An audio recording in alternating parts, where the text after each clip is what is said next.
Welcome back to our channel, Soap Opera Aficionados. It is a spectacular day to dive deep into the glamorous, scandalous, and relentlessly dramatic world of Los Angeles fashion and romance. The bold choices and beautiful consequences are heating up, and we have an incredible breakdown of the latest twists waiting for you. Let us unravel the tangled webs of our favorite characters together. The atmosphere within the hallowed, glass-paneled walls of Forrester Creations has grown increasingly toxic, resembling a corporate battlefield more than a sanctuary for artistic expression. At the center of this escalating civil war is Steffi Forrester Finnegan, whose authoritarian grip on the family empire is beginning to suffocate the very talent that helped build it. In a move that is as ruthless as it is calculated, Steffi has once again decided to halt production on the Hope for the Future line.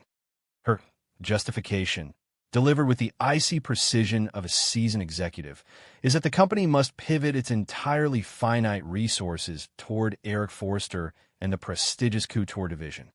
While prioritizing the legendary founder's high-fashion legacy makes strategic sense on paper, the underlying personal animosity driving Steffi's decision is impossible to ignore. She is effectively dismantling Hope Logan Spencer's life's work, piece by piece, under the guise of corporate restructuring. For Hope, this latest development is nothing short of a devastating psychological blow. She has poured her heart, her soul, and her relentless passion into Hope for the Future, championing a message of positivity and progressive fashion that resonated globally. To have the rug pulled out from under her, yet again by Steffi, feels like a deeply personal betrayal, a stark reminder that as long as a Forrester sits on the throne, a Logan will always be treated as a second-class citizen within those walls.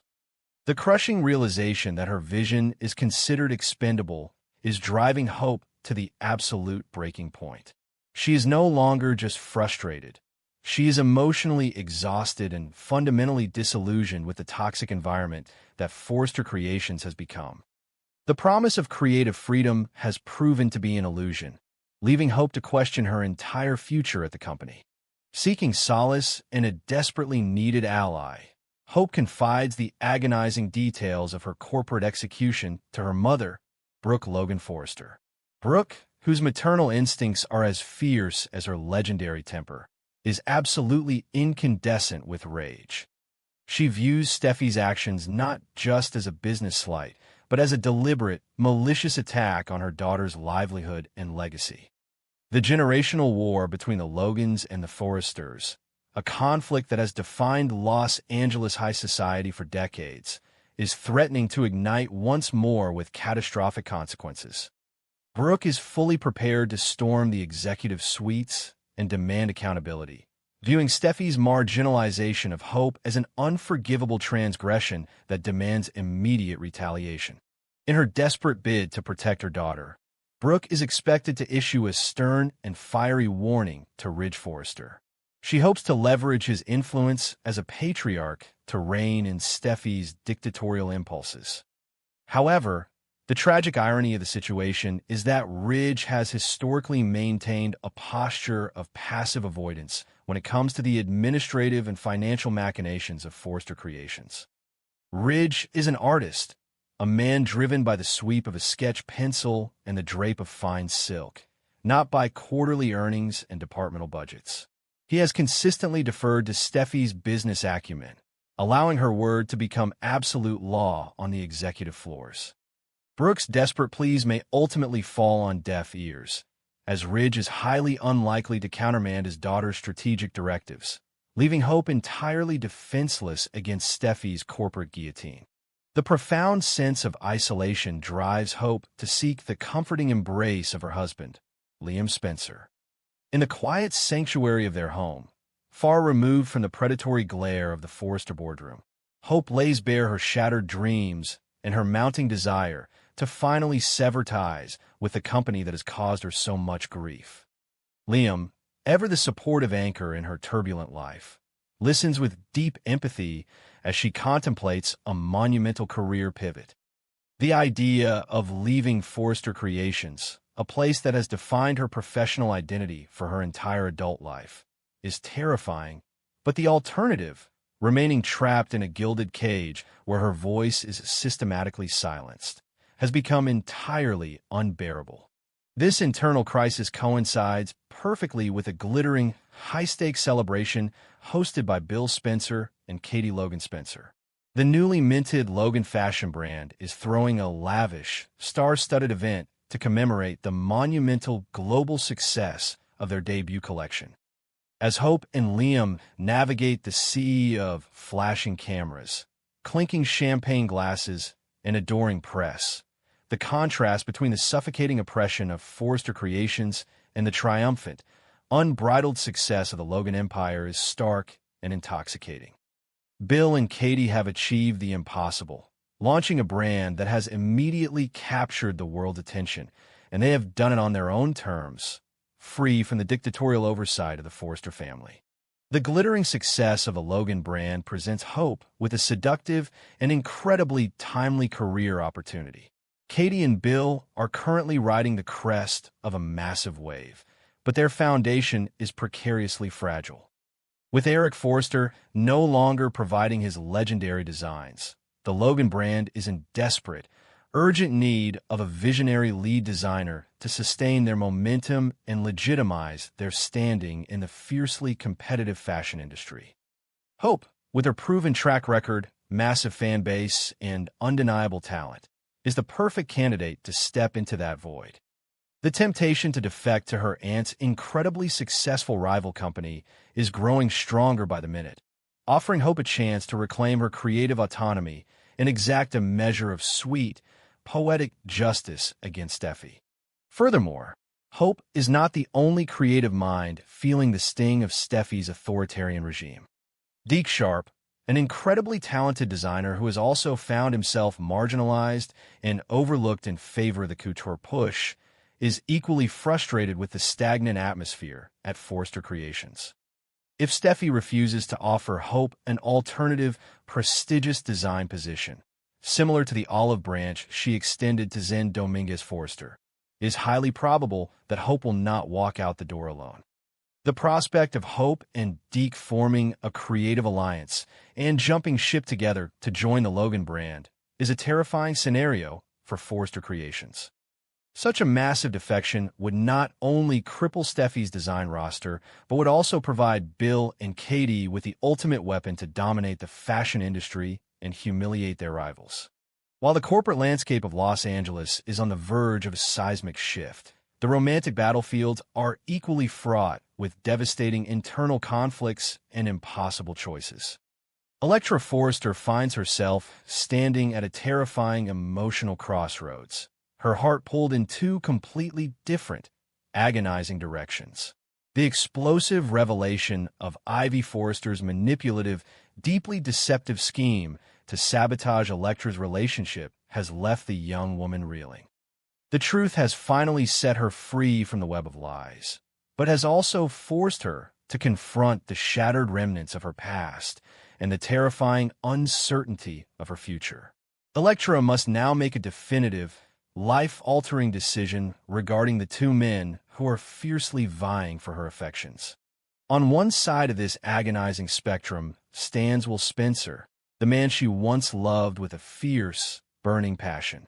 Will represents a history of deep connection, a love that was tragically derailed not by their own failings, but by the toxic interference of a jealous aunt. The revelation of Ivy's intercepted letter has fundamentally changed the narrative, proving to Electra that will never abandon her, that his heart remained true even when the circumstances seemed hopelessly grim. There is a profound, undeniable comfort in the idea of rebuilding their shattered romance, of reclaiming the beautiful future that was so cruelly stolen from them. Yet, the path to reconciliation is littered with the heavy debris of broken trust, lingering resentments, and the painful memory of the time they lost. On the completely opposite side of the emotional spectrum is R.J. Forrester, a man who has ignited a fiery, intoxicating new passion within Electra's soul. R.J. represents the thrill of the unknown, a vibrant, unblemished connection that is free from the dark, suffocating shadows of Ivy's manipulation. His relentless pursuit, his undeniable charm, and the palpable electrochemistry they share have deeply complicated Electra's feelings. RJ is a powerful, magnetic force, pulling her toward a future that feels exciting, dangerous, and entirely new. Electra is paralyzed by the agonizing fear of making the wrong choice, terrified that choosing the safety of the past might cost her the thrill of the future, or that chasing a new spark might blind her to a soulmate she already found. However, the romantic rivalry between Will and RJ is rapidly degenerating into a dark, toxic war of attrition, with collateral damage becoming a horrifying inevitability. If Electra's heart ultimately leads her back into the comforting arms of Will Spencer, the fallout will be absolutely catastrophic. RJ, driven by a potent, volatile cocktail of Forrester entitlement, deep-seated jealousy, and a bruised ego, is not the type of man to accept defeat gracefully. He views Will not just as a romantic rival, but as an existential threat, an interloper who is stealing what RJ believes is rightfully his. The prospect of losing Electra to a Spencer will push RJ over the edge, compelling him to resort to incredibly dark, manipulative tactics to tear them apart. In his desperate, sinister bid to sabotage Will and Electra's fragile reconciliation, RJ will turn his predatory gaze toward Melissa Dillon. Dillon is a young woman carrying the incredibly heavy, invisible burden of a deeply traumatic past. She is fiercely protective of her job at Forrester Creations because it represents her only lifeline, her sole barrier against the terrifying, suffocating abyss of extreme poverty. Dillon knows all too well the visceral, bone-chilling terror of homelessness, the haunting memories of sleeping in her car, the paralyzing fear of the unknown, and the desperate, gnawing hunger are scars that she carries on her soul every single day. She is desperately clinging to her newfound stability, terrified that one wrong move could send her spiraling back into the dark, unforgiving streets of Los Angeles. RJ, demonstrating a chilling lack of empathy and a terrifying mastery of psychological manipulation, is fully aware of Dillon's profound vulnerabilities. He knows exactly which strings to pull to make her dance to his twisted tune. In a move of breathtaking cruelty, RJ will leverage his immense power as the boss's son to back Dillon into a terrifying, inescapable corner. He will implicitly, or perhaps explicitly, threaten her livelihood, making it abundantly clear that her continued employment at Forrester Creations is entirely contingent upon her absolute obedience to his demands. RJ will force Dillon to act out, to deliberately sabotage Electra and Will's relationship, weaponizing her deepest, darkest fears to achieve his own selfish, destructive goals. This places Melissa Dillon in an agonizing, soul-crushing moral crucible. She cares deeply for both Will and Electra, and the thought of intentionally causing them pain is entirely abhorrent to her fundamental nature. Yet the primal, overwhelming instinct for survival is a powerful, blinding force.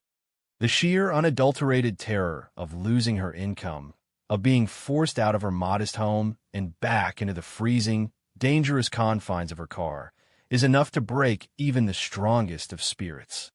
Dillon is trapped in a suffocating nightmare, forced to choose between her moral compass and her basic human survival. The psychological toll of this forced betrayal will be immense, threatening to fracture her fragile mental state and pushing her toward an emotional breaking point from which she may never truly recover. While the younger generation battles through corporate espionage and toxic romantic manipulation, a profoundly different, deeply agonizing tragedy is quietly unfolding for Daphne Rose Walton. Daphne and her fiercely devoted partner, Carter Walton, have embarked on the beautiful, hopeful journey of trying to start a family. They have prepared their home, opened their hearts, and envisioned a future filled with the joyous, chaotic sounds of a child's laughter. However, their desperate, yearning efforts to conceive have been met with nothing but repeated, crushing disappointment. The pristine, beautifully decorated nursery they envisioned has slowly transformed into a silent, mocking monument to their unfulfilled dreams, a daily reminder of the biological betrayal Daphne is experiencing. The struggle with infertility is an incredibly isolating, deeply traumatic experience, and for Daphne, the emotional toll is becoming entirely unbearable. Every passing month brings a renewed surge of fragile, desperate hope, only to be ruthlessly shattered by the devastating reality of a negative test. The clinical, sterile environment of doctors' offices, the invasive tests, and the constant, suffocating anxiety are slowly draining the vibrant life force from her soul. Daphne is plagued by a profound, agonizing sense of inadequacy, a terrifying fear that her body is fundamentally broken and incapable of providing the one thing she desires more than anything else in the entire world. Carter's unwavering love and constant reassurance, while deeply appreciated, cannot entirely shield her from the visceral, private agony of her empty womb. To compound this devastating emotional nightmare, the universe often has a cruel, deeply ironic way of twisting the knife. When a woman is drowning in the silent, suffocating grief of infertility, the entire world suddenly seems to be overflowing with the effortless miracle of life. Every pregnant woman on the street, every joyous birth announcement on social media, feels like a direct, agonizing assault on her fragile heart. The spoilers suggest that this agonizing dynamic will be amplified to a dramatic extreme within the interconnected world of Los Angeles. As Daphne's desperation reaches a fever pitch, it is highly likely that another character on the canvas will experience a sudden, entirely unplanned pregnancy. The dramatic irony of someone else carelessly stumbling into the miracle that Daphne is literally begging the universe for will be a devastating, earth-shattering blow. Whether it is a result of a reckless affair, a fleeting moment of passion, or simply a twist of biological fate, this unexpected pregnancy will serve as a brutal, agonizing contrast to Daphne's barren reality. It will ignite a complex, terrifying storm of emotions within her, a deep, suffocating jealousy, a profound, bitter resentment, and an overwhelming, crushing sorrow that threatens to consume her entirely. The sheer unfairness of the situation, the agonizing realization that the universe distributes its greatest gifts with such random, cruel indifference, will push Daphne to the very edge of her emotional endurance, setting the stage for a deeply moving, incredibly poignant exploration of grief.